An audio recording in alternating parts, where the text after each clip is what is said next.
Novels TV YouTube channel پر آپ سب کو خوش آمدید کہتی ہوں۔ چینل کو سبسکرائب کر کے بیل آئیکن کلک کر لیں تاکہ تمام نئی ایپیسوڈ پر وقت ملتی رہیں۔ آج میں ناول طوائف کی قسط نمبر 2 لے کے آئی ہوں۔ بابا سائی نے بتایا ہوگا بھائی کو۔ وہ بولتا ہوا اپنے کمرے میں آ گیا۔ اب نیند کہاں آئے گی؟ موت کی ردا سنا دیا بھائی نے۔ وہ بولتا ہوا بیڈ پر گر گیا۔ ہائے کیا کمال تھی اینی میری باہوں میں، اف۔ وہ گزشتہ رات کا منظر یاد کرتا ہوا بولا، اب بھائی کو معلوم ہو گیا تو سارے مزے بھی ختم۔ نہیں، میں برہان سے بات کروں گا، کوئی نہ کوئی حل تو وہ نکال ہی لے گا۔ شاہویز کے چہرے پر دلکش مسکراہٹ نے احاطہ کیا۔ فون اٹھایا تو اینی کا نام جگمگا رہا تھا۔ Good morning baby. اینی کو جواب دے کر موبائل سینے پر رکھے وہ چھت کو گھورنے لگا۔ زہر نصیب، شاہ صاحب آپ خود تشریف لائے ہیں۔ مصطفیٰ شاہ کو دیکھ کر زلیخا بیگم کا دل باغ باغ ہو گیا۔ شاہ جواب دیے بنا بیٹھ گیا۔ شلوار قمیض پہنے، شانوں پر شال اوڑھے، وہ اپنی وجی شخصیت سے مقابل کو مغروب کرنے کی بھرپور صلاحیت رکھتا تھا۔ آج آپ مجرے سے لطف اندوز نہیں ہو رہے؟ زلیخا اسے اس پہر دیکھ کر حیران تھی۔ مجھے اس کوٹھے سے ایک لڑکی چاہیے، صرف ایک رات کے لیے۔ شاہ ٹانگ پر ٹانگ چڑھائے بیٹھا تھا۔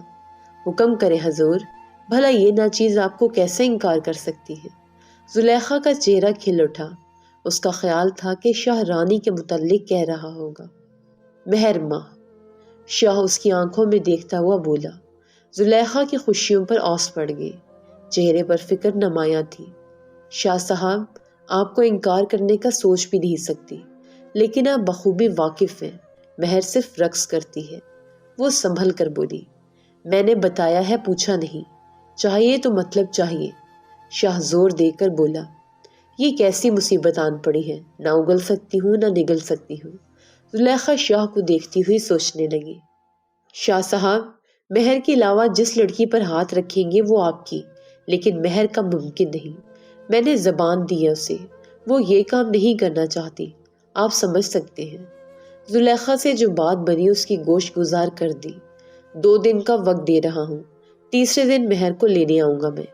شاہ حتمی انداز میں فیصلہ سناتا کھڑا ہوا اور باہر نکل گیا۔ زلیخا ہاتھ مسلتی اسے جاتا دیکھنے لگی۔ قیمت تو بہت ملے گی، لیکن مہر کو بھی زبان دے چکی ہوں، وہ راضی نہیں ہوگی، کچھ نہ کچھ تو سوچنا پڑے گا۔ وہ ٹہلتی ہوئی بولنے لگی۔ شاہ باہر نکلا تو مہر رقص میں محو تھی۔ ایک نظر اس پر ڈالتا باہر کی جانب بڑھنے لگا۔ یا رضلان، مرضی ہے، تو نے ہمیں کچھ بتایا ہی نہیں۔ وقاص عرف وکی اس کے شانے پر ہاتھ رکھتا ہوا بولا۔ کیا؟ اذلان پیشانی پر بل ڈالتا ہوا بولا۔ یار وہ جو حرم ہے تجھ سے ٹکرائی تھی، بھول گیا؟ کیا بتاؤں؟ اذلان آئیبرو چکا کر بولا۔ تو گیا اس کے پیچھے، پھر کیا ہوا؟ سیفی اشتیاق سے بولا۔ اذلان کہکا لگاتا اسے دیکھنے لگا۔ سیفی ہنکار بھرتا پھر سے کتاب پر جھک گیا۔ تم سب تو ایسے پوچھ رہے ہو جیسے میں ڈیٹ پر گیا تھا، اور اب جاننا چاہتے ہو کہ باپ بننے کی خوشخبری کب سناؤں گا۔ اذلان سمیت باقی سب بھی ہنسنے لگے۔ باپ بھی بن جائے گا، اتنی جلدی کیا بھائی؟ وکی اس کے شانے پر ہاتھ رکھتا ہوا بولا۔ او یار، وہ جو میری جی ایف تھی نا۔ سیفی پھر سے سر اٹھا کر بولا۔ وہ جس کے بال گھوڑے کی دم جیسے ہیں؟ اذلان کہکا لگاتا ہوا بولا۔ سیفی کہکا لگاتا اس بات میں سر ہلانے لگا۔ کیا وہ خوشخبری سنائے گی؟ اذلان بائیں آنکھ دباتا ہوا بولا۔ لڑکا ہوگا یا لڑکی؟ وکی اس کے عین سامنے آتا ہوا بولا۔ بھائی گود بھرائی کی رسم تو میں کروں گا، زین کہاں پیچھے رہنے والا تھا۔ مرو تم لوگ، بکواس کر لو، میری مت سننا۔ سیفی جی بھر کے بدمزہ ہوا۔ چل بول تو۔ اذلان کھڑکی میں بیٹھا اسے اشارہ کرتا ہوا بولا۔ مجھے کہتی بیبی گفٹ دو۔ سیفی پرجوش سا بولا۔ پھر تو نے کھوتا گفٹ کر دیا کیا؟ وکی نے پھر سے ٹوکا۔ اگلی بار تجھے دوں گا گفٹ میں، سیفی سلیپ پر پھینکتا ہوا بولا۔ وکی نیچے ہوا اور وہ دیوار کو جا لگا۔ سب کے کہہ کے فضا میں گونجے۔ اب سنو، میں نے اس کے باپ کو تصویریں بھیج دی، چنگی کٹ پڑی پھر۔ سیفی کہکا لگاتا ہوا بولا۔ یار تیرے والی فری ہے، تو پھر مجھے دے دے کچھ دن کے لیے۔ بھائی تو ہی رکھ لے، میری تو جان کھا گئی ہے۔ جتنے میں اس کو گفٹ دلواتا ہوں اتنے مہینے کا راشن آ جائے، سیفی بیچارگی سے بولا۔ سیفی کی شکل دیکھ کر سب کہکے لگانے لگے۔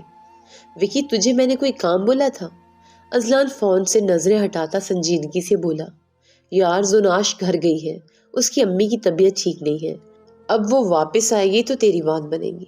وہ سیدھا ہو کر بیٹھ گیا۔ ازلان خاموش ہو کر سوچنے لگا، کیا ہو گیا بھائی؟ سیفی اسے دیکھتا ہوا بولا۔ ازلان نفی میں سر ہلاتا باہر نکل گیا۔ کہاں؟ سیفی اس کی پشت کو دیکھتا ہوا بولا، تمہیں ماموں بلانے جا رہا ہوں۔ ازلان ہانک لگاتا نظروں سے اوجھل ہو گیا۔ کمرے میں سب کے کہکے گونجنے لگے۔ مہر بال خشک کر رہی تھی جب اسے کسی کے رونے کی آواز سنائی دی۔ مہر برش رکھتی کمرے سے باہر نکل آئی، راہداری میں کھڑی ہو کر سمت کا تعین کرنے لگی، پھر چلتی ہوئی آگے آ گئی۔ ایک کمرہ چھوڑ کر دوسرے کمرے میں مہر کو ایک لڑکی دکھائی دی۔ پلیز مجھے جانے دو، میں یہاں نہیں رہ سکتی، وہ روتی ہوئی منت سماجت کر رہی تھی۔ مہر کے چہرے پر ایک تلخ مسکراہٹ نے احاطہ کر لیا۔ طوائف بننا اتنا آسان نہیں، یہ تانے دینے والے لوگ کیا جانے۔ مہر اس نوعمر لڑکی کو دیکھتی ہوئی بولی، چہرہ آنسوں سے تر تھا۔ وہ بانی کے سامنے گڑ گڑا رہی تھی جو مسلسل اسے جھٹک رہی تھی۔ طوائف ہونا کیا ہے، حقارت کے تیر چھالنے والے کیا جانے، ہوتی ہیں کتنی تکلیف قبر میں، اوپر سے پھول چڑھانے والے کیا جانے۔ مہر چلتی ہوئی اندر آ گئی۔ کیا ہوا بانی؟ بانی اس کی آواز پر چونک گئی کیونکہ وہ بہت کم کسی کو خود سے مخاطب کرتی تھی۔ کچھ نہیں، بس یہ آ جائیے نا، اس لیے تنگ کر رہی ہے۔ بانی اس لڑکی پر غصیلی نگاہ ڈالتے ہوئے بولی۔ مہر چلتی ہوئی آگے آئی تو پائل کی چھنکار سنائی دینے لگی۔ لڑکی چہرہ اٹھا کر اسے دیکھنے لگی۔ مہر کو اس پر ترس آ رہا تھا، لیکن یہ جگہ ترس کھانے والوں کے لیے نہیں بنی تھی۔ تمہیں ایک عقل مندانہ مشورہ دیتی ہوں۔ مہر اس کے سامنے گھٹنوں کے بل بیٹھتی ہوئی بولی، پلیز مجھے یہاں سے باہر لے جائیں، یہ لوگ مجھ سے نہیں کر سکتی میں وہ سب۔ وہ زور سے آنکھیں میچ کر بولی، جو یہ کہہ رہے ہیں خاموشی سے مان لو، کیونکہ ہتھیار تو تمہیں ہی ڈالنے ہوں گے، ورنہ خسارہ صرف تمہارا ہوگا۔ مہر کے لہجے میں ٹھہراؤ تھا۔ وہ تڑپ کر مہر کو دیکھنے لگی۔ یہاں تقریباً روز ہی لڑکیاں آتی ہیں، اگر تمہیں لگتا ہے کہ رود ہو کر یہاں سے چلی جاؤ گی تو بے سود ہے۔ مہر بولتی ہوئی کھڑی ہو گئی۔ پلیز ایسا مت کہیں۔ وہ آس بھری نظروں سے مہر کو دیکھنے لگی جو نرم لہجے میں بات کر رہی تھی، جبکہ بانی اس پر برس رہی تھی۔ یہاں شریفوں کے لیے محفل منعقد کی جاتی ہے جسے بے شرم دوشیزائیں سجاتی ہیں۔ یہ حیا کے نخرے یہاں نہیں چلتے۔ جتنی جلدی سمجھ جاؤ گی تمہارے حق میں بہتر ہے۔ مہر تلخی سے گویا ہوئی، آپ بے حیا ہیں؟ وہ جھجکتے ہوئے اس نازک حسن کے سراپے کو دیکھتی ہوئی بولی، ہاں میں بے حیا ہوں۔ مہر کے چہرے پر بلا کی سنجیدگی چھائی تھی۔ وہ اشک بہاتی مہر کو دیکھنے لگی۔ مہر مزید بنا کچھ کہے باہر نکل آئی۔ ملائی جیسے پاؤں ٹھنڈے فرش پر رکھتی وہ کمرے کی جانب چلنے لگی۔ خاموشی کے راز میں پائل کی چھنکار ارتعاش پیدا کر رہی تھی۔ برش پکڑ کر پھر سے آئینے کے سامنے آ گئی۔ اپنا ایک ایک نقش آئینے میں دیکھنے لگی۔ آئینے پر ایک مغرورانہ نظر ڈال کر ہٹ گئی۔ حرم یار، کچھ لے آؤ جا کر، یا بھوکا مارنے کا ارادہ ہے؟ آمنہ منہ بناتی ہوئی بولی۔ یار اب تم خود سوچو، کون وہاں تک جائے اور کھانے کو کچھ لائے؟ حرم چند قدم کی مسافت پر کھڑے کینٹین والے کی سمت اشارہ کرتی ہوئی بولی، مر جاؤ گی نا تم، دریا عبور کر کے جانا ہے جو تمہیں ڈوبنے کا خطرہ لاحق ہے۔ آمنہ تنگ کر بولی۔ چند ٹیبل چھوڑ کر دوسرے ٹیبل پر ازلان اور اس کا گروپ براجمان تھا۔ اچھا بھائی جا رہی ہوں، کیا ہو گیا ہے؟ دوپٹہ جو سر سے ڈھلک رہا تھا، حرم اسے درست کرتی کھڑی ہو گئی۔ انشرہ لب دبائے مسکراہٹ دبانے کی صحیح کر رہی تھی جس میں وہ ناکام ہو رہی تھی۔ حرم دونوں ہاتھ میں پلیٹیں پکڑے واپس اپنے ٹیبل کی جانب آ رہی تھی۔ نہ جانے اس کا دھیان کس جانب تھا جو وہ لڑکھڑائی اور نان کے ساتھ لطف اٹھانے والی دہی کی چٹنی سیدھی ازلان کی شرٹ پر جا گری، ایسے جیسے حرم نے فٹ بال سیدھا اس پر پھینکا ہو۔ اس کارروائی کے وقوع پذیر ہونے میں صرف ایک لمحہ لگا تھا۔ ازلان منہ کھولے ایک نظر حرم کو دیکھتا، پھر دوسری نظر اپنی شرٹ پر ڈالتا۔ چہرہ سرخ ہو رہا تھا، گردن کی رگیں ابھرنے لگی، مٹھیاں بھینچ کر وہ کھڑا ہو گیا۔ حرم کو لگا اس کا جنازہ نکلنے والا ہے، سب الٹا سیدھا اسی کے سامنے ہونا ہے۔ حرم تم بھی اندھوں کی طرح چل رہی تھی، آنکھیں استعمال کر لیتی تو یہ نہ ہوتا۔ ازلان کو اپنی جانب قدم بڑھاتے دیکھ کر حرم خود کلامی کرنے لگی۔ کچھ طالبات چہرہ موڑ کر انہیں دیکھنے لگی۔ بھلا ایسے تماشے بھی کوئی چھوڑنا چاہے گا؟ یہ آنکھیں اس کینٹین والے کو ادھار دے کر آئی تھی کیا؟ اذلان ضبط کرتا ہوا بولا، وہ مجھے نہیں پتا تھا سامنے تم ہو۔ حرم تھوک نگلتی ہوئی بولی، وہ تو میں جانتا ہوں تمہاری آنکھیں کام کرنے کی استطاعت نہیں رکھتی۔ ٹرسٹ می، تمہاری جگہ کوئی لڑکا ہوتا نا تو اب تک اس کا حشر نشر کر چکا ہوتا میں۔ اذلان چبا چبا کر بولا، حرم کیا ہو گیا؟ انشر اور آمنہ انہیں دیکھ کر آ گئی۔ میرا خیال ہے جو پیسہ تم لوگ کھانے پر صرف کرتے ہو، اگر اس کی آنکھیں لگوا لو تو زیادہ بہتر ہوگا۔ وہ گھوری سے نوازتا حرم کی جانب جھکتا ہوا بولا۔ حرم تھوک نگلتی ایک قدم پیچھے ہٹی۔ میں آپ کو نئی شرٹ لا دوں گی۔ اذلان کی خاموش ہوتے ہی حرم ہمت کرتی ہوئی بولی، اپنے لیے آنکھیں کیوں نہیں لے آتی؟ دل تو کر رہا ہے یہ تمہارے منہ پر مار دوں۔ اذلان نے اس کے ہاتھ میں پکڑی دوسری پلیٹ پر ہاتھ مارا اور وہ زمین بوس ہو گئی۔ ریلیکس یار، لڑکیاں ہیں، وکی اس کے شانے پر ہاتھ رکھتا ہوا بولا۔ حرم بوکھلا کر اذلان کو دیکھنے لگی۔ انشرا اور آمنہ بھی گھبرا گئی۔ لڑکیاں ہیں تو اس کا کیا مطلب کہ یہ سب کرتی پھریں؟ اذلان پھر سے دھاڑا، کہا تو ہے غلطی سے ہو گیا۔ حرم خفگی سے بولی۔ کیفے میں بیٹھے تمام اسٹوڈنٹس اس تماشے سے لطف اندوز ہو رہے تھے۔ چل یار چھوڑ۔ سیفی اس کے شانے پر ہاتھ رکھتا چلنے لگا۔ اذلان کا چہرہ سرخ ہو چکا تھا، آنکھوں میں شعلے اٹھ رہے تھے جو مقابل کو بھسم کر دے۔ یار بھابھی بنا لینا اسے۔ سیفی بائیں آنکھ دباتا ہوا بولا، بھابھی اسے تو میں۔ اذلان دانت پیستا ہوا بولا، یار زناش واپس آئے گی بھی یا نہیں؟ اذلان کے چہرے پر اکتاہٹ تھی۔ میں آج کال کر کے پوچھتا ہوں، وکی سنبھل کر بولا۔ اذلان ہنکارا بھرتا آگے نکل گیا۔ بانی ابھی تک تم نے اسے سیٹ نہیں کیا؟ زلیخا بیگم خفگی سے بولتی ہوئی اندر آئی۔ بیگم صاحبہ مار بھی چکی ہوں، ڈرایا بھی ہے۔ مہر بی بی نے بھی سمجھایا، لیکن نہیں، وہیں عزت کا رونا۔ بانی بیزار سی بولی، ایک کام کرو، اسے 2 دن اجاز کے سامنے ڈالو، دیکھنا پھر ساری عزت کے بھوت اتر جائیں گے۔ زلیخا بیگم خونخوار نظروں سے دیکھتی ہوئی بولی۔ زلیخا بیگم کی بات پر وہ اندر تک کانپ اٹھی۔ نہیں پلیز ایسا مت کرے، مجھے جانے دیں، پلیز آپ کو اللہ کا واسطہ مجھے چھوڑ دیں، میری امی انتظار کر رہی ہوں گی میرا۔ وہ روتی بلکتی ہوئی بول رہی تھی، کوئی تمہارا منتظر نہیں ہے، اب یہی تمہاری زندگی ہے، یہی جیو گی اور یہی مرو گی۔ زلیخا بیگم زہر اگلنے لگی، میری امی وہ بیمار ہے، پلیز مجھے جانے دیں، میرے سوا ان کا کوئی بھی نہیں ہے، پلیز خدا کے واسطے مجھے جانے دیں۔ وہ ہاتھ جوڑے آنسو بہا رہی تھی۔ میں اجاز کو بھیجتی ہوں، تم اسے یہیں چھوڑ کر باہر آ جانا، دیکھنا کیسے اس کی عقل ٹھکانے لگاتا ہے وہ بولتی ہوئی باہر چلی گئی۔ زلیخا بیگم اس کی موت کی نوید سنا کر گئی تھی۔ وہ پھٹی پھٹی آنکھوں سے بانی کو دیکھ رہی تھی۔ بانی دروازے کو دیکھنے لگی جہاں سے اجاز نے آنا تھا۔ بہت مسئلہ ہو گیا برہان۔ شاہویز کی پیشانی پر شکنیں تھی۔ کیا ہوا؟ برہان فکر مندی سے بولا، یار بھائی کو معلوم ہو گیا ہے ہماری دوستی کے متعلق۔ مصطفیٰ شاہ کو؟ برہان میز پر کہنیاں رکھتے آگے ہو گیا۔ ہاں بھائی کو۔ وہ اس بات میں سر ہلاتا ہوا بولا۔ پھر اب تم نے کیا سوچا ہے؟ برہان آبرو اچکا کر بولا، بھائی کہتے ہیں شہریار کے ساتھ کام پر جایا کروں اور تم سے میل ملاپ ختم کر دوں۔ تم سوچ لو، میں زبردستی نہیں کروں گا۔ برہان پیچھے ہوتا کرسی سے ٹیک لگا کر بولا، یار اینی کمال ہے، اسے چھوڑنے کا کیسے دل کرے گا؟ شاہویز آ بھرتا ہوا بولا، چل پھر ایک چکر لگا کر آتے ہیں، مشل بھی آئی ہوئی ہے ہوٹل میں۔ برہان کھڑا ہوتا ہوا بولا، دل تو کر رہا ہے لیکن بھائی کو اگر معلوم ہو گیا تو؟ شاہویز ششو پن میں مبتلا تھا۔ نہیں معلوم ہوتا، وہ آج کل اپنے آفس میں مصروف ہے، باہر کی خبر نہیں اس سے۔ برہان اس کے شانے پر ہاتھ رکھتا ہوا بولا، اچھا یہ بتا ماحول کیسا بنایا ہے؟ شاہویز اس کے ہمراہ قدم اٹھاتا ہوا بولا، شیشہ تیار کر رکھا ہے، باقی اپنا انتظام خود کر لینا بھائی۔ وہ آنکھ دباتا ہوا بولا۔ مہر رقص کر کے واپس اپنے کمرے کی جانب بڑھ رہی تھی۔ خاموشی میں پائل کی آواز گونج رہی تھی۔ سرخ رنگ کی روشنیوں نے راہداری کو منور کر رکھا تھا۔ مہر نے پیشانی سے بندیاں اتاری اور ہاتھ میں پکڑ کر چلنے لگی۔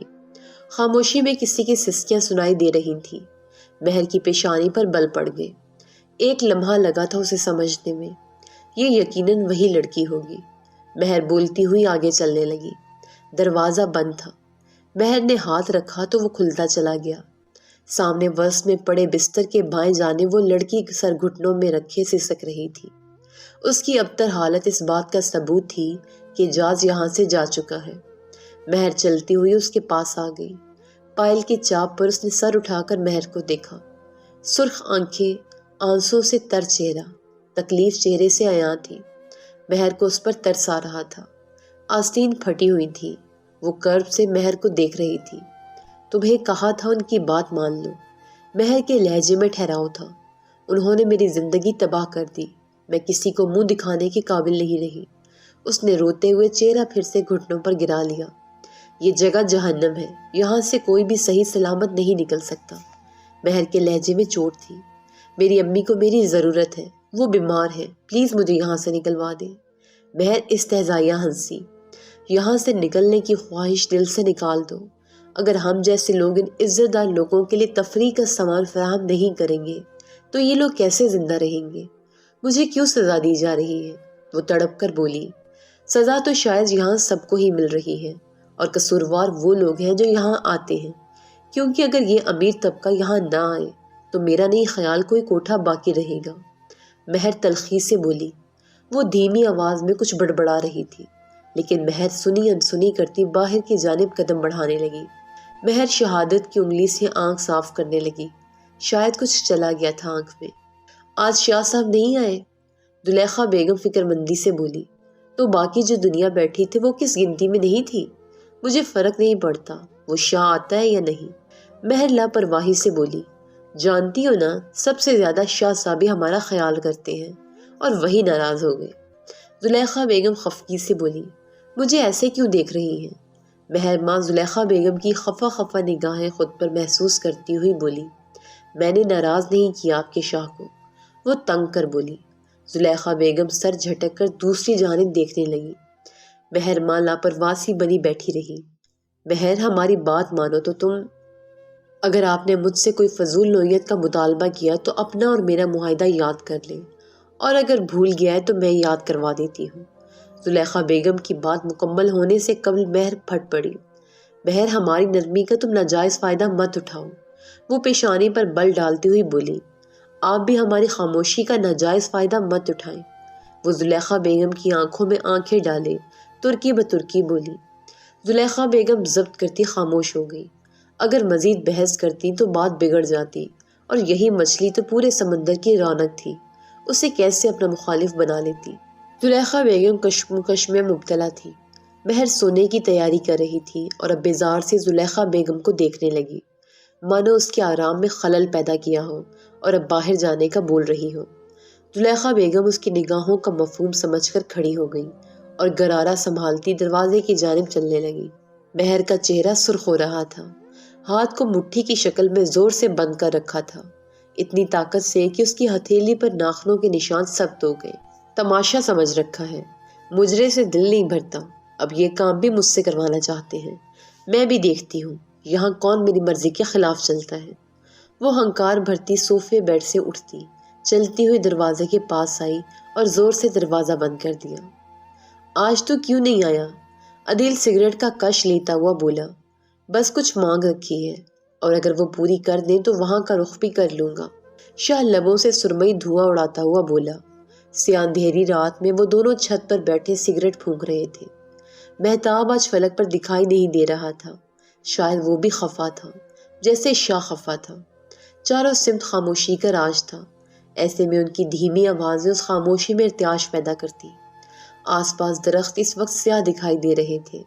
ایک چھوٹی سی لائٹ انہوں نے اپنی چرپائی پر جلا کر رکھی ہوئی تھی، جو ان کے ارد گرد سے اندھیرے کو تمام کرنے کی صحیح کر رہی تھی۔ کیسا مطالبہ؟ عدیل تجسس سے بولا۔ کچھ خاص نہیں، شاہ کا انداز ٹالنے والا تھا۔ کمینے، ہم اتنے پرانے دوست ہیں اور تو ابھی بھی مجھ سے راز رکھتا ہے؟ عدیل شکوہ کناں نظروں سے دیکھتا ہوا بولا۔ جب وقت آئے گا تو معلوم ہو جائے گا۔ شاہ نے اس کی بات کا اثر نہ لیا۔ کوئی نہیں، تیرا بھی وقت آئے گا، عدیل کہتا ہوا سگریٹ ایش ٹرے میں مسلنے لگا۔ مجھے تو سمجھ نہیں آتی، آپ پورے گاؤں پر حکم چلاتے ہیں، ایک وہ چھوٹے پر حکم نہیں چلتا آپ سے۔ زوفشاہ بیگم خفگی سے بولی۔ تم نے ہی سر پر چڑھایا ہے چھوٹے کو، اب کہاں سنتا ہے وہ میری؟ کمال صاحب کوف سے بولے۔ میں نے کہاں سر پر چڑھا رکھا ہے؟ آپ ہی کی شہ پر وہ دندناتا پھرتا ہے۔ صبح ہونے دیں، میں خود شاہ سے بات کروں گی کہ چھوٹے کو سیدھا کرے۔ نہ جانے ساری ساری رات کہاں رہتا ہے۔ وہ فکر مندی سے بولی، مجھ سے پوچھو کہاں رہتا ہے، سب معلوم ہے مجھے۔ آغا کو لگایا تھا اس کے تعاقب میں، پوری رپورٹ دی ہے مجھے۔ وہ غصے سے گویا ہوئے، پتہ نہیں اس لڑکے کا کیا بنے گا۔ کل کلا کو شادی کریں گے تو لوگ 100 باتیں بنائیں گے کہ شاہ کمال ترین کا بیٹا آوارہ گرد ہے۔ وہ افسوس سے بولی، ہاں تو آوارہ گردی ہے، آدھا گاؤں تو جانتا ہے، اور اب خاموشی سے سو جاؤ ورنہ تمہارے چھوٹے شاہویز کا غصہ تم پر نکال دیں گے۔ وہ خطرناک تیور لیے بولے۔ زوفشاہ بیگم نے خاموشی میں عافیت جانی اور دروازے کی سمت بڑھی۔ نجمہ کہاں مر گئی ہے، دودھ لانے کا بولا تھا اسے۔ زوفشاہ بیگم کی غصے سے بھرپور آواز گونجی، بیگم صاحبہ آئی۔ نجمہ گھبرا کر بولی، آنے دو اسے، ٹانگیں توڑنی ہے اس کی، کوئی کام وقت پر نہیں کرتی۔ وہ کہتی ہوئی صوفے پر بیٹھ گئی۔